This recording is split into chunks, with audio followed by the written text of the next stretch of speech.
Salut papa. Salut mon fils. Aujourd'hui, je vais te poser des questions sur le Chag. Ok. Papa, pourquoi on mange sous la souka? Ah, c'est une excellente question. En fait, aujourd'hui on est on a la fête de Sukkot et on est sous la Souka. Et à Sukkot on a deux mitzvot. Lesquels? Est-ce que tu sais ce sont lesquels? Manger sous la souka, Très bien. faire la mitzvah du lulav. Faire la mitzvah du lulav, exactement. Et quand on réfléchit, on peut se dire que finalement, c'est des mitzvot un peu bizarres. Parce que on a un bel appartement ou une belle maison, on est au chaud ou à la climatisation, et tout d'un coup, Akadosh Baruch Hu, il nous demande de faire quoi? De se mettre dans une cabane, avec un mur qui ne tient même pas, Ouais. et avec un toit que s'il pleut, on est bien mouillé. Ah, Alors Ça, c'est c'est quand sûr. même assez bizarre. Ouais. Et puis, la mitzvah du lulav, c'est pareil. On prend une branche, on prend des herbes, avec un citron, enfin c'est pas vraiment. Salut papa. Non, non, Action. donc, et il y a la deuxième mitzvah qui consiste à finalement à prendre le lulav, c'est-à-dire une branche de palmier, c'est rigolo, fermée, avec des fleurs, des petites feuilles en fait, hein, des hadassines et des haravot, et un citron, enfin un étrog, mais c'est la même famille. Oui papa. Ouais. C'est quoi les hadassines et les Et haravot. et la ramon? Alors c'est des branches de feuilles différentes. Elles ont certaines particularités, je vais t'expliquer. Ce qu'il faut savoir maintenant, c'est que ce qui nous paraît bizarre en fait, c'est que finalement, on nous demande de prendre une branche d'arbre avec deux types de fleurs, de feuilles vertes et un citron, de les coller, de faire une bénédiction, une bracha et de les secouer. Mais ça veut rien dire, on est bien d'accord. C'est comme si tu prends ta voiture télécommandée et voilà. Tu fais Exactement. 1, 2, 3. C'est la même C'est une chose. voiture. Pourtant, au quotidien, on essaye de bien éduquer nos enfants, de leur expliquer à peu près tout ce qu'on fait. On leur apprend un métier, on les éduque, on les emmène à l'école. Enfin, on essaye de donner du sens à tout ce qu'on fait au quotidien. Oui. J'avoue que j'étais un petit peu perdu dans mes explications. Ok? Mhm. Et pourquoi tout d'un coup, finalement, ça n'a pas de sens? Alors, on va essayer de comprendre. Ce qu'il faut faire, c'est revenir un petit peu au début. Voilà. La question du début, c'était pourquoi on mange sous la souka? Voilà.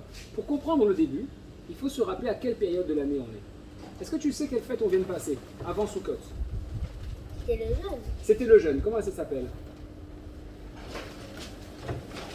Yom Ki Tout. Yom Kippour. C'est le jour où on jeûne. C'est Yom pourquoi Kippour. il y a plusieurs jeûnes dans notre Torah, mais c'est un des jeûnes les plus longs. Et avant ça, c'était quoi? Comment ça, c'est-à-dire? Avant la fête de Yom Kippour, il y avait quoi? Rosh Hashanah. Rosh Hashanah, c'est-à-dire la tête de l'année, le jour Et où donc, on nous rappelait des pommes. on commence. Qu'est-ce qu'on nous a appris exactement? On nous a appris que Rosh Hashanah, c'est il faut tremper la pomme dans le miel et que c'est le premier jour de l'année. Ouais. Sauf que c'est pas tout à fait vrai, puisqu'en fait, on apprend par la suite que Akadosh Baruch Hu, il n'a pas créé le monde à Rosh Hashanah. Il a créé quoi à Rosh Hashanah? Ou qui, du moins? Est-ce que tu sais? Il a créé Adam Arishon, le premier homme. Ah bon? Eh oui! Je savais Et pas. donc, en fait, pour comprendre pourquoi on est sous la souka et on fait la mitzvah du lulav, il faut comprendre que c'est en fait un ensemble, ce qu'on appelle les shalosh regalim. On est dans une période de 3 fêtes importantes, Rosh Hashanah, Yom Kippour, Sukkot, qui va se finir par quelle petite fête? C'est-à-dire mardi, Simchat Torah. Et qu'est-ce qu'on fait à Simchat Torah? Simchat Torah, on recommence tout. Non, on danse avec la Torah. On est Simcha, la joie, Ah. Torah de la Torah. Alors, si maintenant qu'on a compris ça, qu'on a rappelé ça, on sait que quoi? On sait que Rosh Hashanah, c'est la tête de l'année, mais ce n'est pas le nouvel an. Yom Kippour, on dit que c'est un jeûne, mais c'est pas un jeûne. C'est un jour où on reconnaît Dieu comme notre Dieu pour une nouvelle année et comme notre roi, le roi des rois. Le Kachamaï. Eloké Hashamayim. Et on arrive ensuite dans Sukkot. En fait, il y a quelque chose qui est intéressant, c'est-à-dire qu'à Rosh Hashanah, on commence par faire déjà quelque chose de bizarre. On nous dit que c'est le nouvel an, c'est la tête de l'année, et on prend un chauffard, une corne de bélier, et on sonne dedans. C'est bizarre. Ensuite, à Yom Kippour, alors qu'on va dire à notre Dieu, ouais, t'es notre Dieu, on est fiers de toi, on veut que tu sois notre Dieu, notre roi, qu'est-ce qu'on fait? On ne mange pas hyper longtemps, ni on boit. Et à Sukkot, on rentre sous la souka. En fait, c'est un message pour nous expliquer que ce qu'on peut penser avoir, c'est-à-dire la matérialité, la gashmiut, ce n'est que pour nous aider. La cache minute, comme tu m'as expliqué, Oui. c'est-à-dire tout ce qui ne sert à rien. Ce qui ne sert à rien, c'est de la gâche minute. Alors non, c'est pas tout à fait ça.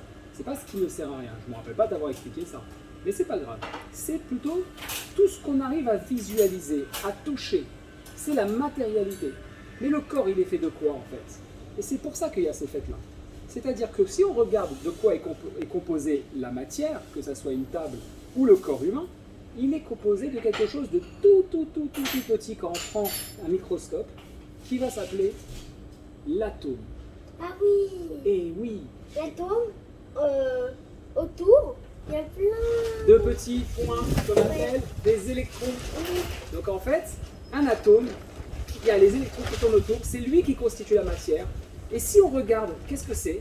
Eh bien c'est 99,9999% d'énergie, que de l'énergie, et 0,0001% de matière.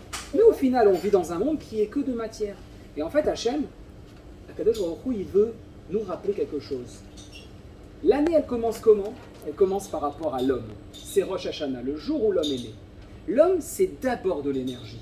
Avec son sechel, avec son esprit, avec sa kavana, sa conscience, il peut faire énormément de choses. Mais il peut surtout faire quelque chose, c'est trouver Dieu.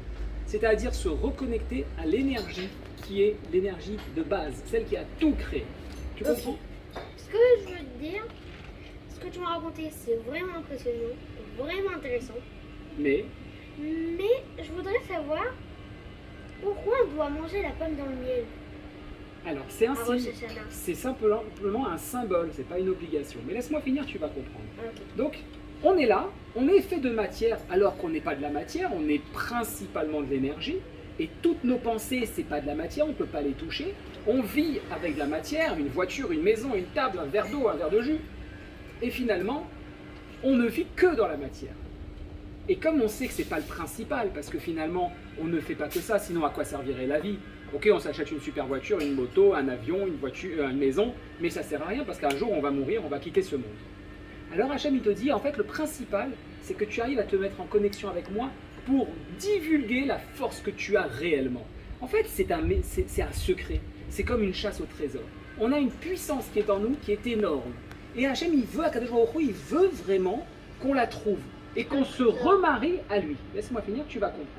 Donc à partir de ce moment-là, il a mis en place un plan pour nous aider à comprendre.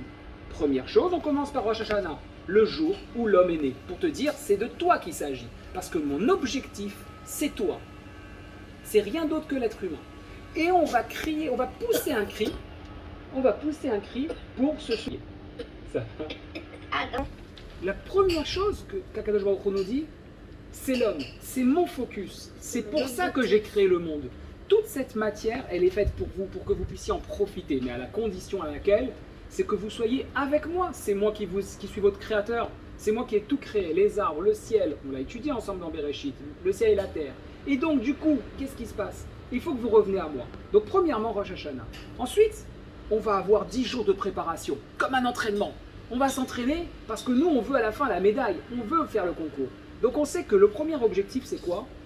C'est d'être avec Akadosh Baruch Hu et de se rappeler qu'on est des hommes, des êtres humains, mais qui avons une puissance folle puisqu'on est 99% d'énergie. Ensuite, on a 10 jours d'entraînement. Tac, tac, tac, vraiment on s'entraîne, les pompes, les abdos, boum. Et comment on s'entraîne pour être avec Dieu? On médite, on réfléchit, on pense, on fait le point sur toute l'année qu'on a passée. Arrivé Yom Kippour, Dieu il nous dit attention, aujourd'hui je vais décider de savoir ce que je vais t'offrir cette année, de tout ce que tu vas pouvoir recevoir, de bien et de moins bien. Mais pour que tu puisses être le mieux connecté à moi, tu sais ce qu'il va falloir faire? Il va falloir qu'on fasse un petit essai. Si tu t'es bien entraîné, tu vas pouvoir être déconnecté de la matière. Comment? Eh bien, tu ne mangeras pas. Toi qui adores les glaces, qui adores les hamburgers, qui adores les pizzas, et les salades, et le bon poulet, et les pâtes, tu ne mangeras rien. Ah, si c'est difficile, c'est que ton entraînement n'était pas bien. Si c'est pas difficile, c'est que tu es bien entraîné. Ça veut dire que tu t'es bien déconnecté. Et tu vas pouvoir avoir un jour où toi et moi, on va se rapprocher. C'est le jour de Yom Kippour. Après ça, on va se mettre en action. Puisque là, on s'est entraîné, c'est l'examen. C'est pas tout à fait le même examen, c'est le pré-examen du moins. Maintenant, on va pouvoir se mettre en action. Je vais voir si dans le quotidien de l'année qui va se passer, tu vas pouvoir te déconnecter. Parce que c'est facile de le faire une journée. Mais est-ce que tu vas pouvoir tenir 7 jours? Ouais, 7 jours. bien sûr, moi 7 jours c'est facile, dit l'homme. C'est très facile, eh ben on va voir. Tu sais ce qu'on va faire? C'est quoi, ça? Je vais te demander d'enlever ton confort de la maison avec ton bon matelas, ton bon fauteuil, ta table en bois magnifique, et tu vas te mettre sur une table en bois bizarre qui bouge, des murs qui bougent, tu vas te mettre dans une cabane. Mais je comprends pas, j'ai travaillé une tonne, j'ai beaucoup d'argent, je me suis acheté une super villa, je vais quand même pas manger dans une cabane. Ouais. Et bien Ça si fait tu bizarre. vas le faire. Ça fait bizarre. Alors certains disent c'est pour se souvenir des nuées qui étaient dans le désert quand les Israéliens sont sortis d'Égypte.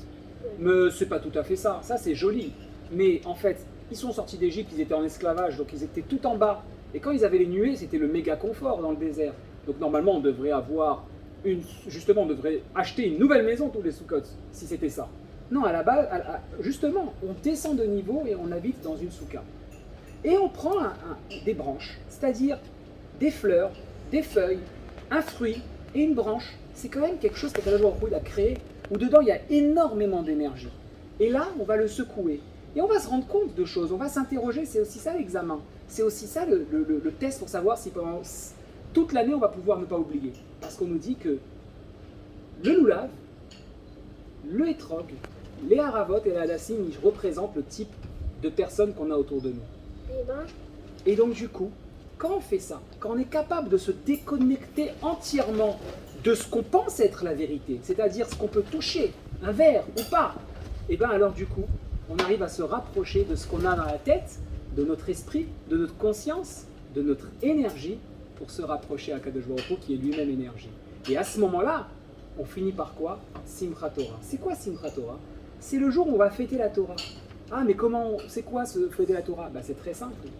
C'est que Kadosh Baruch Hu nous a offert un livre avec un code secret qui nous aide tous les jours, si on fait des efforts, de savoir comment se rapprocher ah d'Akadosh oui, Baruch c'est Hu. hyper simple.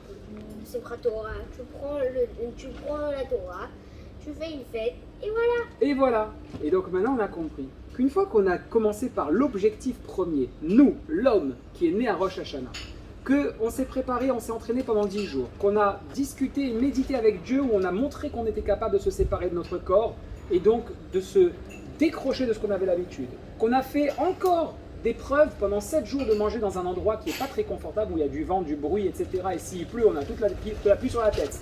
De prendre des branches qui veulent rien dire, mais justement pour s'interroger de qu'est-ce que c'est que ça? Quelque chose qui sent pas, qui a une superbe odeur et l'autre un peu bizarre, etc. Pour se rappeler quel type d'homme on peut être. Celui qui a plein de goût, qui a une odeur et qui exprime plein de choses ou pas. Et à la fin, on se dit, oh là là, maintenant que j'ai compris tout ça, je suis tellement content parce que toute l'année je vais pouvoir tenir. Comment? Ben, grâce à la Torah. Donc je fais la fête parce que j'ai un livre qui va m'aider au quotidien. Est-ce que tu as compris pourquoi maintenant on mange sur la souka et on fait le lulav? Stop. J'ai compris. T'as C'est compris? très intéressant. Les chaim.